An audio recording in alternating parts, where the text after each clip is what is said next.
Si tu as cliqué sur cette vidéo, c'est sûrement parce que tu aimerais avoir une bonne routine du soir pour avoir un sommeil réparateur et te réveiller en pleine forme le lendemain matin. Et bien ça tombe bien parce que dans cette vidéo, je vais te donner toutes les habitudes que je mets en place pour ma routine du soir pour faire en sorte d'aller me coucher de manière le plus apaisée et passer une bonne nuit. Je suis quelqu'un pour qui le sommeil est primordial. Si j'ai pas mes 7 à 8 heures de sommeil par nuit, je peux te dire que je ne serai pas de très bonne humeur, je ne serai pas ultra productive, je ne serai pas à mon mieux. Donc bref, vraiment, le sommeil, ça me connaît et c'est un sujet que j'adore parler et dont j'ai beaucoup testé d'habitudes à mettre en place pour faire en sorte d'avoir le meilleur sommeil possible. Et du coup, de me réveiller en pleine forme. Si tu ne me connais pas, je suis Océane, je suis créatrice de contenu sur les réseaux sociaux, Instagram et YouTube, en lien avec le bien-être, le sport, la nutrition et tout ce qui touche au fait de vivre en pleine santé le plus longtemps possible. Je l'avais déjà dit lorsque j'ai fait ma vidéo sur ma morning routine, mais bien selon moi, commencer une nouvelle journée commence par avoir une bonne routine du soir. Forcément, tout est lié, d'où l'importance d'avoir une bonne routine du soir. Et celle-ci, je la commence toujours par faire ma to-do du lendemain. C'est-à-dire que je termine de travailler et je fais déjà la to-do de ce que je vais devoir faire demain pour deux raisons principales. La première étant de me décharger mentalement. Je sais exactement ce que je n'ai pas eu le temps de faire aujourd'hui, mais c'est pas grave parce que je sais que je vais pouvoir le faire demain matin et j'aurai pas besoin d'y penser et me réveiller en pleine nuit et me dire oh, j'ai oublié de faire ça. Donc vraiment, je prends un petit moment pour réfléchir à qu'est-ce que j'ai envie de faire, qu'est-ce que je dois faire et je me le note. Et aussi la deuxième raison et pour être plus productive le lendemain matin, c'est-à-dire que je me réveille, je me prépare et lorsque je me mets à travailler, je sais exactement déjà ce que je dois faire. J'ai peut-être potentiellement planifié dans ma tête exactement ce que je vais faire à chaque heure de la journée pour être le plus productif possible et maximiser mon temps. Donc c'est vraiment pour ces deux raisons principales, pour me décharger mentalement et pour le lendemain matin savoir exactement ce que j'ai à faire et éviter de procrastiner. Quelque chose aussi que je déconseille à faire le soir est de faire une activité sportive trop intense. Ça m'est arrivé plein de fois où je suis allée courir tard le soir, où j'ai fait un cours de sport assez intense et du coup ça m'a vraiment réveillée. Ça a fait en sorte que j'avais du mal à m'endormir le soir. Du coup maintenant ce que je fais c'est que j'ai mis mon sport plutôt en début d'après-midi ou le midi et si c'est pas le cas, je fais en sorte de pas faire vraiment du cardio, quelque chose de très extrême en fin de journée et favoriser ça plutôt pour le matin ou pour le week-end. De même le soir, j'essaie de faire en sorte d'éviter de manger trop tard. Il y a eu une période où je mangeais vers 21h, 21h30 parce que j'avais un planning assez chargé avant. Mais maintenant j'essaye vraiment de manger vers 20h. Si on peut manger à 19h30, franchement c'est parfait, ça arrive très rarement, mais c'est vraiment l'idéal. Pourquoi? Parce que forcément, je pense qu'on l'a tous connu de manger trop tard et directement d'aller se coucher. Finalement, on a du mal à s'endormir, on est encore en pleine digestion et même le matin, on se réveille lourd. Alors que de manger plus tôt, on a le temps de digérer tranquillement et ensuite d'aller se coucher et de ne pas être en pleine digestion pendant l'endormissement. Et en plus de ça, il a été prouvé par plein d'études comme quoi manger plus tôt est ultra bénéfique pour l'organisme, aussi pour la perte de poids, etc., etc.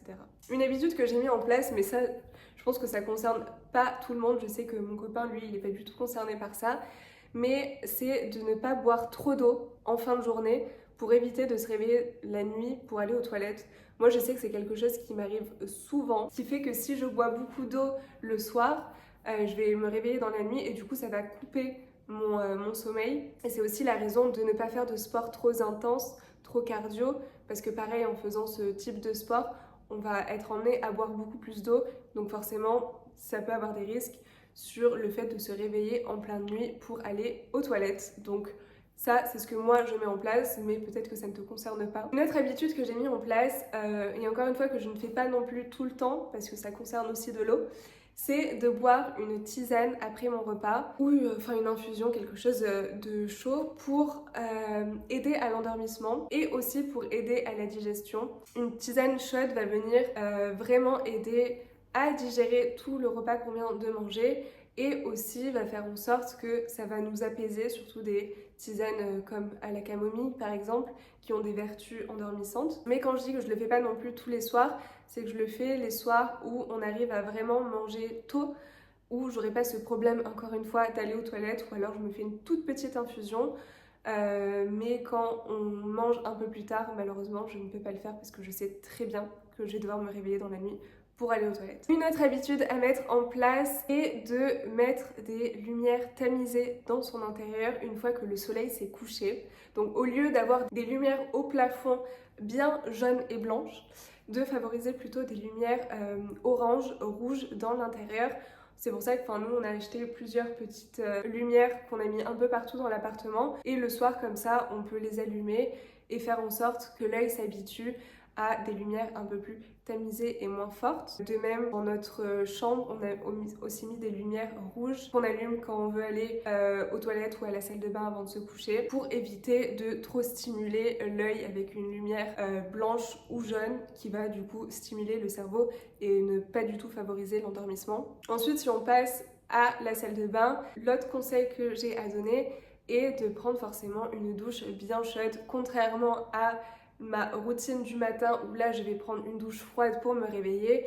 Ici le but est de venir s'apaiser et se relaxer et donc du coup je prends toujours une douche chaude en fin de journée juste avant de me coucher et en plus d'aider à l'endormissement ça fait du bien au corps, on va pas se le cacher. Juste après ma douche je viens faire ma skincare routine et pourquoi je mets un point particulier sur la skincare routine, c'est parce que c'était quelque chose que j'avais pas l'habitude de mettre en place pendant des années. J'avais pas vraiment de skincare routine, je mettais juste une crème hydratante et c'était tout. Et finalement, ça fait maintenant presque un an que j'ai mis en place une bonne skincare routine avec des bons produits qui vont venir agir toute la nuit sur ma peau. Et en plus de ça, c'est un petit moment entre moi et moi en fin de journée où je viens appliquer mes produits, où je viens prendre soin de ma peau. Je viens de faire aussi des petits massages sur ma peau pour lifter. Et c'est vraiment un petit moment skincare, bien-être. Et je trouve que c'est bien d'avoir ce moment seul aussi, juste avant de s'endormir avec soi-même, de prendre soin de soi comme ça. Bien entendu, ce conseil, je pense qu'on le connaît tous, mais qui est de ne pas utiliser d'écran 1 heure avant d'aller se coucher. Typiquement, j'ai totalement arrêté de regarder des séries ou regarder YouTube juste avant de m'endormir.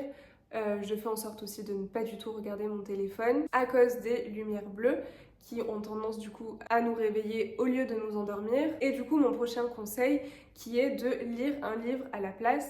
Et ça c'est quelque chose que j'ai mis en place il y a aussi un petit moment et qui a été vraiment game changer sur mon endormissement. Donc de lire un livre plutôt de type roman, parce que j'ai pas forcément envie de lire quelque chose d'éducatif qui va me faire poser des questions et réfléchir. Là j'ai vraiment envie de déconnecter mon cerveau, de me faire partir ailleurs. Faire ça du coup va aider à faire en sorte d'enlever toutes les pensées parasites et en plus de ça va fatiguer notre cerveau et nos yeux. Et moi je sais ce que je fais, c'est que je lis jusqu'à ce que je commence à m'endormir et là je ferme le livre et je vais m'endormir et généralement je m'endors très rapidement après. Mais juste avant ça, ce que je fais, c'est que j'écris 3 gratitudes sur un journal. J'ai un journal que j'ai acheté chez Tiger, il me semble, qui est un 5-year journal, c'est-à-dire que c'est un journal sur 5 ans et tous les jours, on peut écrire 3 gratitudes. Et ça, c'est quelque chose que je fais et que j'adore parce qu'on se rend compte qu'en écrivant ces gratitudes, finalement, même si la journée n'était pas top, il y a toujours quelque chose de bon dans la journée, toujours quelque chose de sympa s'est passé et ça permet de se le rappeler et surtout, je m'imagine chaque année le remplir et voir ce que j'ai écrit l'année précédente, étant donné que là c'est la première année que je le fais. J'ai très hâte de voir l'année prochaine ce qu'il en est et quels ont été les moments pour lesquels j'ai été reconnaissante. Et je trouve ça sympa, c'est un journal qui va me suivre sur 5 ans. Et faire ça tous les soirs avant de m'endormir, vraiment, c'est un petit truc qui montre que finalement, on a quand même beaucoup de chance dans notre vie et que tout va bien finalement. Et mon dernier conseil qui est de prendre de la mélatonine et du magnésium juste avant de s'endormir. J'ai toujours mes flacons juste à côté de moi sur ma table de chevet. Et vraiment juste avant de prendre mon livre, je prends ces compléments alimentaires qui vont aider du coup à l'endormissement. Le magnésium en plus a plein d'autres vertus, mais aussi cette vertu de s'endormir plus facilement. Donc voilà, c'était ma routine du soir, toutes les petites actions que j'ai mis en place. Comme ça, on pourrait croire qu'il y en a beaucoup, mais finalement, c'est quand même étalé de quand je termine de travailler jusqu'au moment de dormir. Et c'est des petites habitudes qui finalement, pour certaines, prennent seulement quelques minutes et ont vraiment un impact. Et d'ailleurs, quid de quand je n'ai pas cette routine-là, en sachant que je m'endors entre 22h et 22h30, ce qui peut paraître très tôt pour certaines personnes, mais j'aime beaucoup me coucher tôt parce que j'aime beaucoup me réveiller tôt, forcément. Et aussi parce que le soir, je suis fatiguée de ma journée, donc je ne me vois pas me coucher plus tard. Quand je ne fais pas cette routine-là, il m'arrive forcément d'avoir une vie sociale et d'être de sortie le soir. Et c'est fou comme finalement je n'arrive plus à m'endormir. Si je me mets plus tard que 22h30 au lit, je peux être sûre que je ne vais pas réussir à m'endormir avant minuit, voire 1h, que je vais avoir peut-être des palpitations au cœur à cause de l'alcool si j'ai bu de l'alcool. Enfin bref, il y a plein de choses qui font que si je ne mets pas toute cette routine-là en place avant de m'endormir, je vais pas avoir un sommeil réparateur et le matin je vais me réveiller fatiguée. Alors oui, c'est contraignant quand on a une vie sociale, je veux bien le croire, mais je sais que je suis pas quelqu'un qui aime sortir énormément le soir, du moins plus. Et je préfère voir mes amis en journée, le week-end. Donc finalement, ça me va très bien aussi de faire comme ça. Après, chacun fait ce qu'il veut. Moi, c'est ce qui me correspond à moi. Tu n'es pas obligé de tout faire comme moi et d'utiliser tous ces conseils à la lettre. Tu vois aussi selon toi, ton mode de vie, tes envies, tes objectifs, pourquoi tu veux le faire, etc. etc. En tout cas, j'espère que cette vidéo a pu t'aider et a pu te donner des guidance vers quoi faire pour avoir une bonne nuit de sommeil. N'hésite pas à me dire dans les commentaires si tu as toi aussi des habitudes que tu mets en place, quelles sont-elles? Je serais curieuse de les connaître. En attendant, je te dis à bientôt pour une prochaine vidéo où on se retrouve directement sur les réseaux sociaux, About OC, sur Instagram. Ciao ciao!